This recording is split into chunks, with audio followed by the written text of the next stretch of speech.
having a workshop today about electromechanical instruments, just like Rhodes, Fender Rhodes, Wurlitzer, Hammond, and many more.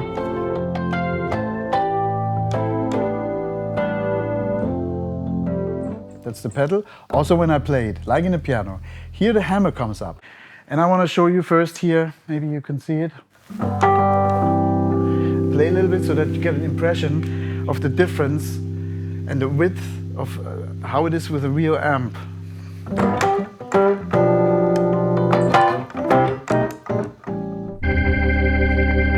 So far to that, that's the Hammond organ. If I take the highest out, the highest drawbar, it's a high pipe actually. And when it comes back to getting quiet,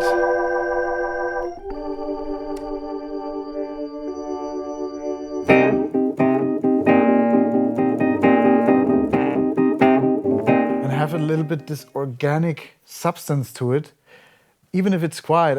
While I play it, I move with the Leslie, but I also make it a little bit more quiet so that it blends in better. To know about the electromechanical instruments which play a role in music, astonishingly, for the last 50, 60, or depending on 70 years.